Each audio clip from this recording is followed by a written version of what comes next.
지금까지 우리를 에베네셀로 지켜주시고 함께하신 하나님의 은혜가 앞으로도 우리 모든 성도님들의 삶과 가정과 생업 가운데 충만하시기를 축원합니다. 이 세상을 살다 보면 문득 생각이 나는 사람들이 있습니다. 그 사람들 가운데에서는 머릿속에 기억에서 지워버리고 싶고 떠올리고 싶지 않은 사람이 있는가 하면 머릿속에 남아서 훈훈한 인정이 되고 비전이 되고 도전이 되는 이 사람들도 있습니다. 저는 만나보지 못했지만 제 스스로 존경하는 한 분이 계신데 그분은 바로 거창고등학교 교장이셨던 고 전영창 선생님이십니다. 저는 그분에 대해서 자세히 이야기하는 것은 생략하고 오늘 그분에게 있었던 일화 하나를 여러분들에게 소개하고자 합니다. 그분이 미국에서 유학을 마치고 이제 귀국을 해서 처음 임지로 발령받은 것이 폐교 직전에 있었던 거창에 있는 한 학교였습니다.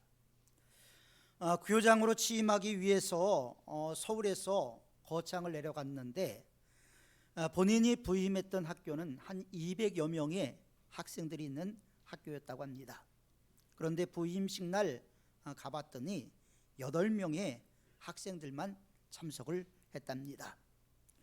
나머지 학생들은 다 인근에 있는 학교로 전학을 갔거나 또는 나타나지 않았다라는 것이죠. 학교는 빚더미에 있었고 여러 가지 상황은 좋지가 않았습니다. 그럼에도 불구하고 이 전 교장 선생님은 이 학교를 다시 세우기 위해서 신앙이 철두철미하지 않은 교사들 그리고 사명감이 부족한 교사들을 다 그만두게 하고 열정과 믿음을 갖고 있는 교사들만 남겨서 새롭게 시작을 했다고 합니다. 그리고 선생님들의 월급도 3만 한으로 조정을 했답니다. 학교 사정은 좀처럼 좋아지지 않았습니다. 선생님들의 월급을 주는 것도 너무나 어려워서 힘들고 어려운 시간을 보낼 때 선생님들이 월급을 줄이자고 자진을 했다고 합니다. 그때 처음으로 그는 희망의 빛을 보았다고 합니다. 월급을 자진해서 반으로 줄인 선생님들의 열정은 불꽃같이 타올라서 서로 수업을 하겠다, 보충 수업을 하겠다, 아주 얼마나 뜨거운 열정을 갖고 학교가 움직여졌는지 모른다고 합니다. 처음에는 꽁보리밥을 삶아 먹다, 그것도 없으면 국수를 먹고 국수도 떨어지면 감자를 삶아 먹으면서 또 감자도 없으면 굶주림 가운데서 학생들을 가르쳤습니다. 그러나 선생님들의 뜨거운 열정과 헌신에도 불구하고 학교 재정은 좀처럼 나아지지 않았습니다. 전임 교장 선생님으로 계셨던 분이 너무나 많은 부채를 안고 떠났기 때문에 이 부채가 이자에 이자를 낳아서 학교의 경영은 도대체 희망이 보이지 않았습니다. 매일 사람들이 교장실에 몰려와서 돈을 갚으라고 아우성을 치고 난리를 쳤습니다. 그리고 그 많은 부채들 가운데서는 정부로부터 융자를 받은 것도 있었다고 합니다. 그런데 정부에서 융자를 받은 것도 이자를 제대로 내지 못하니까 드디어 정부의 기관에서 학교에 차압을 하겠다, 최후 통첩을 했다고 합니다. 그래서 이 정 선생님은 어찌할 바를 모르고 교장실 바닥에서 무릎을 꿇고 하나님께 기도했답니다. 그러나 그의 기도는 천장 이상을 넘어가지 못했답니다. 밤을 새워가면서 기도해봐도 하나님께 상달되는 것 같지 않아서 그는 교장실 문을 박차고 나가서 운동장 한가운데 섰습니다. 그리고 이렇게 외쳤답니다. 하나님, 도대체 어디 계십니까? 하나님, 존재는 하고 계십니까? 만약 있다면 내 기도를 듣고 계십니까? 내 기도에 응답이나 하실 것입니까? 라고 외쳤다고 합니다. 차압기간은 점점 다가오는데 응답은 없고 마음은 너무나 착잡하고 이루 헤아릴 수가 없어서 그는 견디다 못해 하나님과 최후 담판을 하기 위해서 이제 한 40리 정도 떨어진 웅양면에 있는 굴을 찾아갔답니다. 일주일 작정하고 금식을 하기로 하고 하나님께 모든 불평을 다 쏟아 놓았습니다. 하나님, 내가 거창에 돈 벌러 왔습니까? 하나님, 내가 거창에 명예를 얻으러 왔습니까?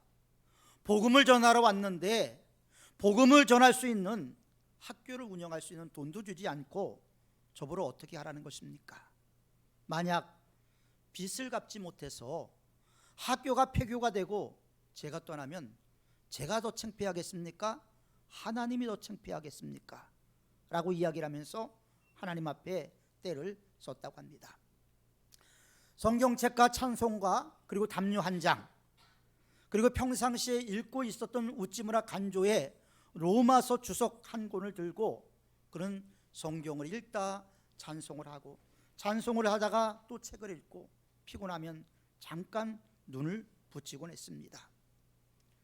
나흘 동안 하나님 앞에 애걸복걸했지만 하나님은 응답하지 않는 것 같았습니다. 나흘째 되던 날 오후에 견디다 못해서 동굴을 나왔답니다. 그리고 근처에 있는 바위에 올라가서 하나님에 대한 원망, 마음속에 있는 쓴뿌리들이 올라오면서 하나님은 존재하지 않는 것 같다라는 생각을 하게 되었답니다. 그래서 고향에 있는 13마지개 논을 팔아서 신문에 광고를 하고 싶었다는 거예요. 하나님은 없으니까 하나님 믿고 속지 말라고, 하나님을 믿는다는 것은 사기를 당하는 것과 똑같다, 이렇게 광고를 하고 싶은 마음까지 들었다고 합니다. 그런데 바위 아래에서 내려보니까 아래 깊은 골짜기가 있었는데 문득 학교에서 배웠던 내용이 생각이 나더래요. 지구가 자전하면서 공전을 하는데 삐걱거리는 소리도 나지 않고 부드럽게 돌아가는 이 지구, 그리고 어지럽지도 않고 이렇게 돌아가는 지구를 보면서 털털거리는 소리가 나고 계속 마모되는 뭐가 나타나야 되는데 그렇지 않은 모습을 보면서 이 지구가 빨리 돌아가는데도 내가 떨어지지 않고 또 어지럽지도 않고 부드럽게 달려가는 모습 속에서 이 지구를 만든 배후의 인물이 있지 않은가 하는 생각이 문득 들었답니다. 이런 생각에 잠겨 있을 때 문득 함양 쪽으로 막 산을 넘어가는 태양을 봤습니다.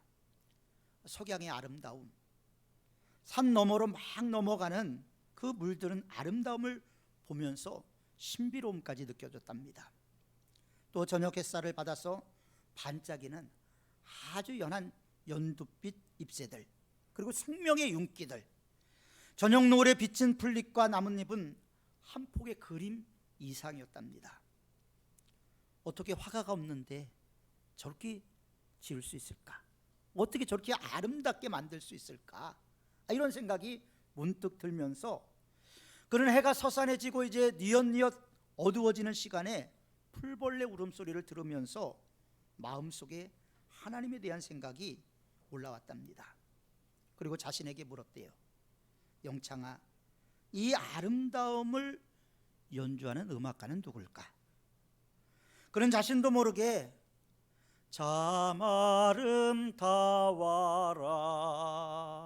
주님의 세계는 저 솔로몬의 옷보다 더 고운 백합화, 이런 찬송이 자기도 모르게 나오기 시작을 했대요. 그는 고개를 숙이고 하나님께 기도했습니다. 하나님, 죄송합니다. 하나님의 존재를 의심하고 하나님의 사랑을 의심했던 저를 용서해 주십시오. 다시는 하나님을 의심하지 않겠습니다. 제 빚을 갚아주든지 갚아주지 않든지 저는 하나님이 부르신 그 부름의 자리에서 하나님을 위해서 일하겠습니다 라고 기도를 하고 내려왔답니다. 두 눈에는 아주 뜨거운 눈물이 흘러내리고 그날 밤 아주 평안하고 고요한 마음으로 동굴에서 마지막 잠을 잤습니다. 그리고 돌아왔더니 전보가 하나 왔더래요. 당신 계좌에 2,050불이 입금되었으니 찾아가라고. 깜짝 놀랐습니다. 그래서 부랴부랴 서울로 올라가서 그 돈을 찾아서 환전을 하고 정부에 융자를 갚고 하나님 앞에 새로운 서원을 했다라는 그런 간증을 들은 적이 있습니다. 여러분, 우리가 기도할 때 하나님께서 바로 응답하시면 얼마나 좋을까요? 이 정 선생님처럼 끊임없이 하나님을 의심하고 그 의심하는 가운데서도 하나님의 살아계심을 경험하고 나서 하나님께서 응답하시는 적이 너무나 많기 때문에 우리 신앙은 늘 시험에 빠질 때가 많죠. 우리가 기도했을 때 하나님은 바로 응답하지 않을 때가 너무나 많습니다. 우리의 믿음을 저울에 자라봅니다. 우리가 이 믿음을 갖고 이 어려운 난국을 타개할 수 있는 믿음의 사람인가 아닌가를 하나님은 꼭 확인하기를 원하시는 것 같습니다. 결국 하나님 앞에 모든 것을 내어놓았던 정 선생님은 하나님의 은혜를 경험하게 되었죠. 오늘 우리가 읽은 본문의 말씀은 바로 그런 하나님을 우리에게 소개하고 있습니다. 본문을 우리는 메시아의 노래라고 이야기를 합니다. 이사야서는 크게 고난의 종과 메시아라는 두 개의 큰 축을 갖고 있는데, 오늘 우리가 읽은 말씀은 메시아에 대한 예언의 말씀이죠. 이사야는 고난의 종을 넘어서서 오늘 우리에게 메시아에 대한 이야기를 하고 있습니다. 본문에 기록되어 있는 스볼론과 납달리 땅이 나오죠.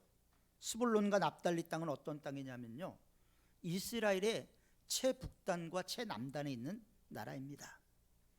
그러니까 최북단과 최남단에 있다 보니까 어떻게 되냐면 끊임없는 전쟁의 소용돌이 속에 있어야만 했습니다. 백성들의 삶은 피폐했고 삶은 너무나 고달팠죠. 끊임없는 전쟁의 소식이 그들의 삶 가운데 흑암으로 덮여져 있었고, 희망이라는 것은 아무것도 찾아볼 수 없는 그런 상황이었습니다. 늘 아수르 제국의 침공과 고통을 받았지요. 그러니까 그 대지 위에 흑암이 가득했다라는 것은 우리가 분명히 상상할 수 있을 것입니다. 6.25 전쟁을 경험하신 분들은 아마 그 처참함과 그 쓰라림과 그 고통을 떠올리기도 싫어하는 분들도 있지요.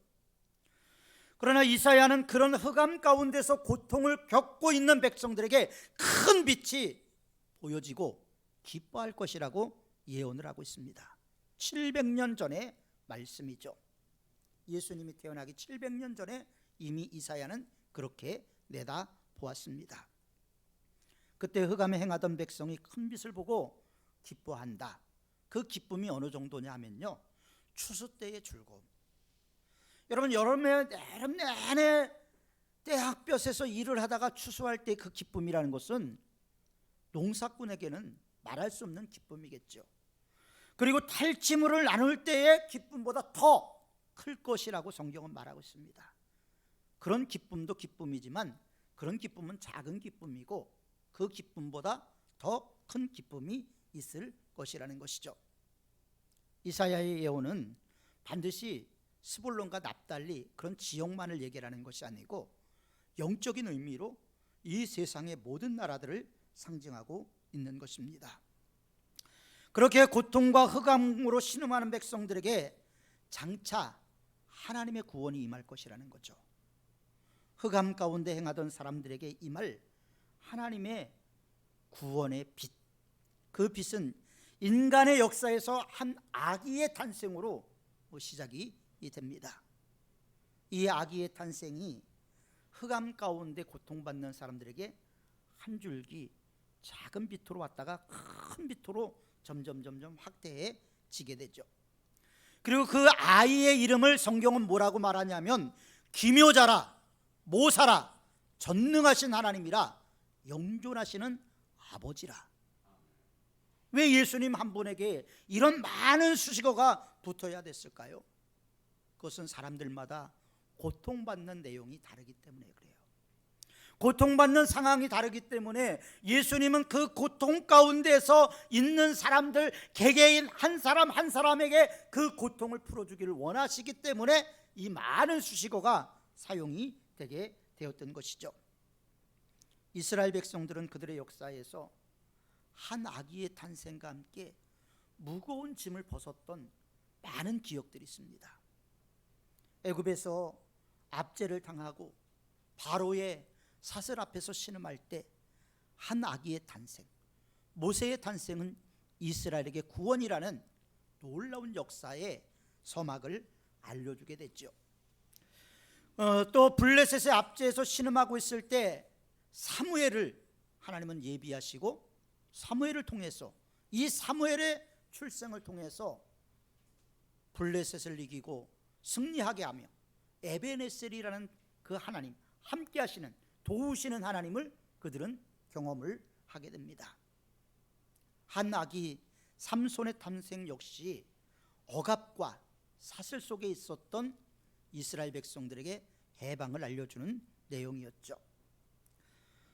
예언자 이사야가 예언하고 있는 한 아기의 탄생은 흑암 가운데 있는, 절망 가운데 있는, 고통 가운데 있는, 신음 가운데 있는 사람들에게 빛을 비추는 사건이었다라는 거죠.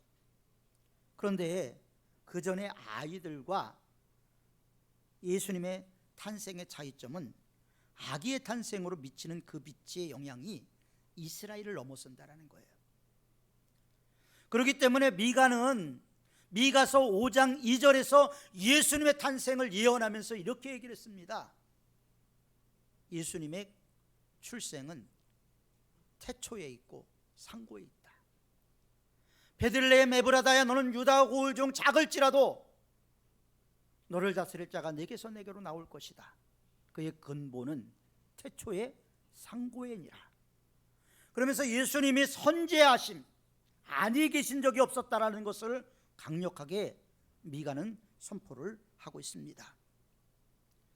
예수님께서 유대 땅 스불론과 납달리 지경 해변에 있는 가버나움을 방문하셨어요. 가버나움을 방문했을 때 예수님의 제자였던 세리 마태는 바로 이 이사야의 예언이 성취되었다라고 그의 책에서 쓰고 있습니다. 그때부터 어두운 역사의 밤이 새로운 아침의 시작으로 빛을 비치게 되었죠.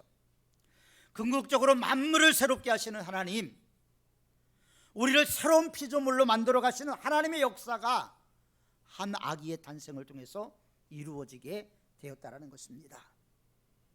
태초에 이 온 세상에는 어둠이 덮여 있었어요. 하나님이 그 어둠 가운데 하나님의 신이 수면에 운행을 하셨습니다. 먼저 어둠 가운데서 하나님께서 가장 먼저 하신 말씀이 뭐예요? 빛이 있으라 하시매 빛이 있었습니다. 빛이라는 것은 무엇입니까? 어둠을 물리치는 것입니다. 어둠이라는 것은 그 빛의 밝기만큼 환해지게 돼 있어요. 제가 오래전에 중앙일보에서 나오는 문예중앙에 제가 한번 글을 쓴 적이 있었습니다. 시 2편을 썼었는데 거기에도 그런 내용이 나와요. 그 빛의 밝기에 따라서 어둠이 그만큼 쫓겨난다. 촛불을 켜면 촛불만큼의 어둠이 쫓겨나고 30촉에 불을 켜면 30촉만큼의 환함이 오고 60촉이면 60촉의 환함이 온다. 예수님은요, 그럼에도 불구하고 빛의 근본이세요. 그분은 회전하는 그림자도 없으시고 온전히 빛 가운데 거하시는 분이십니다. 만물을 새롭게 하시는 분이에요. 빛을 창조하신 분이십니다. 그런 분이 우리가 신음하고 억압 가운데 있고 좌절 가운데 있고 고통 가운데 있고 눈물 가운데 있고 탄식 가운데 있는 걸 우리 하나님은 다 알고 계시는 거예요. 그래, 많이 힘들지, 많이 어렵지, 내 눈물 내가 보았다, 내 탄식 소리 내가 들었다, 많이 힘들지, 그렇게 고통을 덜어주고 위로해 주기를 원하시는 하나님이십니다. 한 아기의 태어남 가운데서 빛으로 임재해 오시는 하나님의 현존은 어두운 대지 위에 아주 새로운 빛의 형태로 나타나게 되죠. 그것은 평화의 왕으로 오셔서 세상을 다스리는 것입니다. 평화의 왕, 평화의 왕이 통치하는 곳에 평화가 임합니다. 기쁨의 왕이 통치하는 그곳에 기쁨이 임하게 되는 것입니다.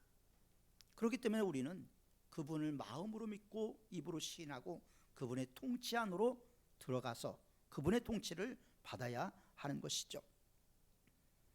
이 아기의 탄생은 하나님께서 세상을 포기하지 않는다는 증거예요. 이 하나님께서는 이스라엘 백성들이 출애굽을 해서 계속해서 원망하고 불평할 때 이 백성들을 다 없애버리겠다, 그렇게 말씀하셨죠. 그럼에도 불구하고 포기하지 않는 하나님, 너무나 화가 나고 우라통이 터지고 너무나 힘들지만 그 어려운 상황 가운데서도 마음을 다시 한번 다잡고 포기하지 않고 우리를 이끌어 가시는 하나님, 그 하나님은 우리가 어두움 가운데서 헤매는 것을 원하지 않습니다. 그래서 우리를 빛의 세계로 이끌어 가기를 원하고 계시는 것이죠. 오늘 우리는 대림절 첫 번째 주일을 맞이했습니다. 대림절은 그리스도인에게 아주 특별한 의미를 부여하고 있는 절기 중에 하나죠. 왜냐하면 세상의 달력은 1월 1일이 한 해의 시작이죠. 그런데 교회의 달력은 바로 오늘이 교회 달력의 시작입니다. 대림절 첫 번째 주일이, 그러니까 교회의 모든 것들은 예수님을 기다리면서부터 시작이 되는 거예요.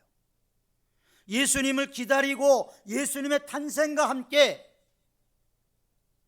우리에게 새로운 역사를 만들어 가시는 것입니다. 1년 중 한 해를 다 보냈어요. 지난주는 왕이신 그리스도의 주일이었고요. 왕이신 주일, 그리스도의 주일 다음부터 우리는 오늘부터 새해 첫날이 영적인 의미에서 시작이 되는 것입니다.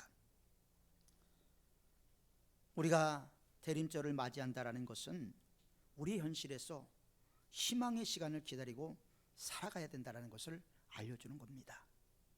희망이 없는 시대를 살아가지만 우리가 희망을 가져야 된다는 것을 우리는 대림절 절기에서 찾을 수가 있는 것이죠. 우리가 기다리고 있는 것은 이미 오셨고 다시 오실 주님이십니다. 이미 성탄절에 오셨던 주님께서 마지막 날에 다시 천사장의 나팔 소리와 함께 이 땅에 강림하실 것입니다. 우리는 그 하나님을 믿는 거예요. 우리를 포기하지 않고 마지막까지 우리를 이끌어가고 우리를 영원한 나라로 이끌어가기를 원하시는 그 하나님을 믿는 믿음으로 우리가 살아가는 것입니다.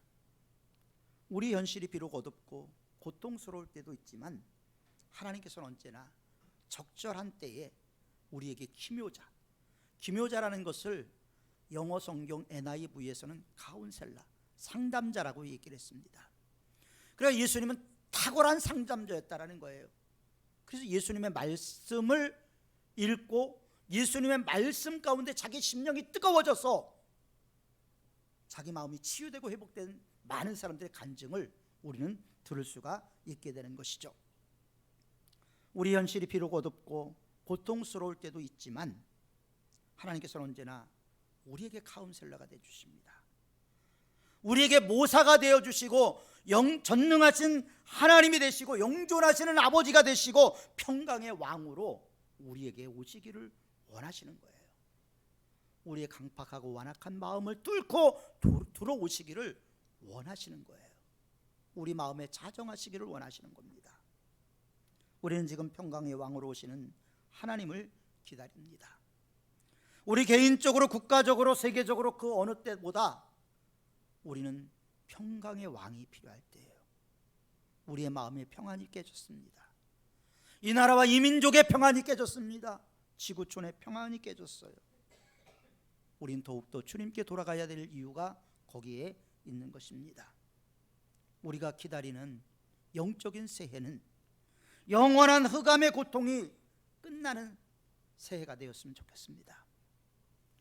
그러나 그래서 만물을 새롭게 하시는 하나님의 은혜로 우리의 고통과 우리의 멍에를 벗겨주시는 위로자 모사로 우리에게 오실 때 우리가 영접했으면 좋겠습니다. 거기서 우리는 어두운 역사를 마무리하고 새로운 역사의 자리로 나가게 될 것입니다. 대림절을 보내면서 우리에게 새로운 희망을 기대합니다. 그 희망은 공허한 희망이 아니고 지금도 오시는 하나님, 우리와 함께 하시기를 원하시는 하나님, 그 하나님을 통해서 이루어지는 희망이기를 바랍니다. 우리는 그 실제 앞에서 초조합니다. 불안합니다. 조급함이 있습니다. 그러나 진정으로 우리가 영적으로 주님 앞에 돌아간다면, 주님의 품에 안긴다면, 주님께서 내 안에, 내가 주님 안에 거하기만 한다면 젖 먹는 어린아이가 어머니의 품에서 안식을 누리는 것 같이, 걱정과 염려가 없는 것 같이 우리도 주님 안에서 그런 은혜와 은총을 누리게 될 것입니다. 하나님이 우리에게 오시지 않았다면 우리는 참 매우 어두웠을 것입니다. 우리의 삶은 무미건조했을 것입니다. 그러나 오신 하나님, 그리고 오시는 하나님, 그 하나님은 우리의 삶에 깊이 찾아오셔서 개입하시고 또 우리와 함께 하시는 하나님이십니다. 그래서 우리가 주님을 인격적으로 만나면 우리 정교장 선생님처럼 하나님, 당신은 진정 살아계시는 분이십니다. 그 당신은 나의 하나님이십니다. 어떠한 상황이 와도 주님 믿고 나가겠습니다. 고백할 수가 있고 믿을 수가 있는 것입니다. 다시 영적으로 시작하는 교회력 첫날, 영적인 한 해를 하나님을 기다리면서 시작하시길 바랍니다. 그래서 우리의 어둠 속에 있는 현실에서 희망을 바라보는 저와 여러분들이 되시기를 바랍니다. 하나님은 우리를 버려두시는 하나님이 아니에요. 우리를 포기하시는 하나님이 아니에요. 우리를 어떻게든지 아버지의 나라로 이끌어가기를 원하시는 아버지십니다. 그 아버지의 사랑이 우리 심령 가운데 모든 어둠을 녹여내고 모든 절망을 녹여내고 희망의 빛으로 우리에게 다가오기를 주님의 이름으로 축원합니다. 기도하겠습니다.